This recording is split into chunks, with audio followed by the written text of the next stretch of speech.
narito na naman tayo para sa isang napaka-sweet at nakakakilig na love story nila Kalingap Edu at Ate Viancy. Ulat mo ay aking makilala. Para sa pagpapatuloy ng ating love story, ito na ang pinakahinihintay na long message ni Ate Viancy para sa kanyang mga bisita sa kanyang birthday. Ito pa nga lang ang time na makikita natin si Viancy na matagal magsalita sa harap ng maraming tao. Dahil simulat sa pool noong nakilala natin siya noong nakaraang taon ay alam natin na sobrang mahiyain talaga ang dalagang ito. Hindi mo talaga ito mapagsalita dati, ngunit ngayon unti-unti nang nabibuild ang kanyang confidence para makapagsalita sa harap ng maraming tao, at ito ay dahil na rin sa tulong ng kanyang ka-love team na si Kalingap Edu. Kaya naman pakinggan natin ang nakaka-touch na message ni Ate Viancy. And what I wanted to say, until now I could not believe that these things really happened. Sino mag-aakala na yung dati pinapanood ko lang ay makakaharap at makakasama ko naman na. And most of it, we are here to give smile and good vibes to those people, especially sa mga OFW na mostly nagmamahal at susuporta sa atin.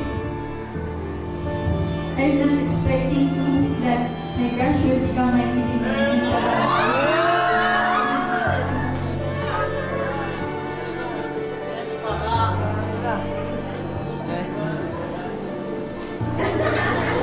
Sana grabe yung tawa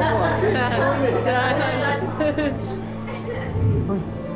Talaga may consider ba kumilos mo? Kita mahal. Nakakatuwa dahil ang mahiyain na Viancy ay isinantabi muna ang kanyang hiya para makapagsalita at makapagpasalamat ng formal at maayos sa kanyang mga supporters at mga taong nagmamahal sa kanya. Dahil palagi siyang tahimik, ngayon ay narinig na natin ang kanyang mga saloobin, at lahat na nga ng ito ay pinagpapasalamat niya sa kanyang mga taga-suporta, at lalong-lalo na din naman sa kanyang ka-love team na si Kalingap Edu. Lahat ng kanyang mga natutunan sa kanyang ka-love team ay talagang tinitreasure niya, at nagpapasalamat siya na isa ito sa mga humubog ng kanyang self-confidence magmula nung magkakilala sila. Like before, you didn't understand me that I exist, but look, now you can understand me.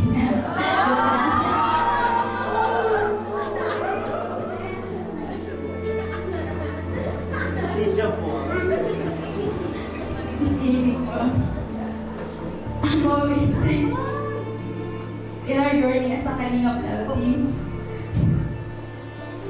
you're one of those blessings I got.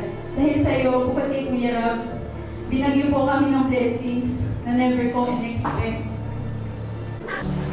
Alam ko kung marami nga ang galing niyan sila nakilala niyo noon. Sabihan sila nasa harapan niyo ngayon. At kung ano man po ang nakikita niyo sa ngayon, it's because of you.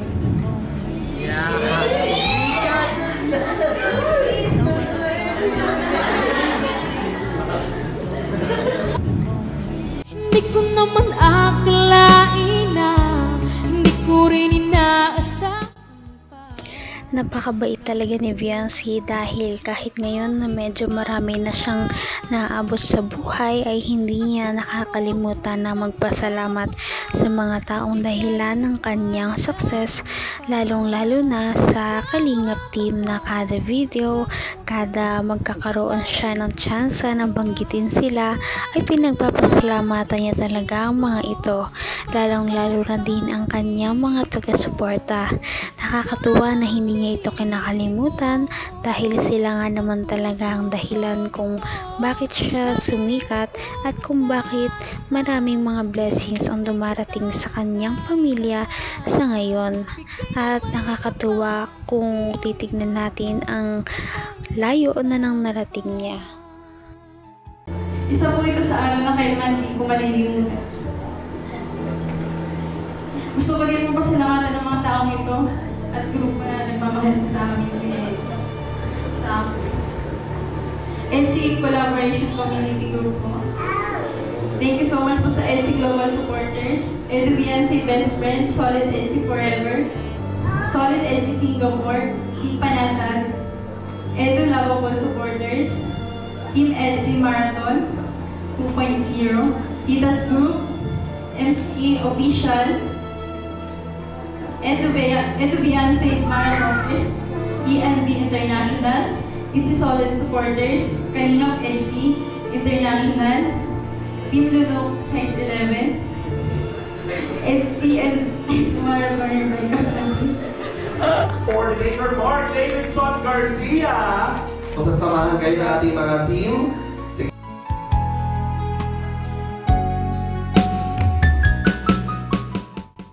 Pagkatapos ng isang mahabang birthday party ni Ate Fiancee ay nagsiuwian na nga ang lahat. Ngunit silang dalawa ay dumiretso muna sa ibang venue dahil pinaalam niya si Ate Fiancee noong kanyang birthday dahil meron pa pala siyang surprise na silang dalawa lamang ang makakaalam at hindi na ito makikita ng iba pang mga bisita dahil ito ay para lamang talaga kay Ate Fiancee at wala ng iba. Kaya nakakatuwa ang kaniyang birthday surprise para sa dalaga dahil ito ay sure na hindi makakalimutan ni Ate Fiancee habang siya ay nabubuhay. At nakakatuwa dahil makikita natin na nag-e-enjoy din naman talagang silang dalawa nang sila lamang ang magkasama at wala ng ibang tao na nanonood. Sana magustuhan mo. Ito talaga, pinarepair namin matagal na. 1 month before. So, baka na po kung ano ha? Diyan ka lang. Kalma ka lang. Dito yun, di ba? Kalma ka lang. At enjoyin mo lang. Ito, panghuli na to. Tapos na ang celebration. Ito yung pinali. Ang finish. Tatapusin na. Secret. Ha? Huwag ka mag-alala. Di namang itadadaling kung saan. No? Surprise lang to. Sigip na kasi tayo sa kotse kaya kaya na lang. Mas gusto ko yung Hindi ka rin nag-alilangan pa. Ikaw at ako'y Sa pupuntahan nilang birthday surprise ay hindi na nga mapakali si Ate Fiancee kung ano ba talaga ang isa-surprise sa kanya ni Kalingap Edu. Kayo rin mga viewers ay hindi na rin makapaghantay kung ano nga ba ang surprise na iyon.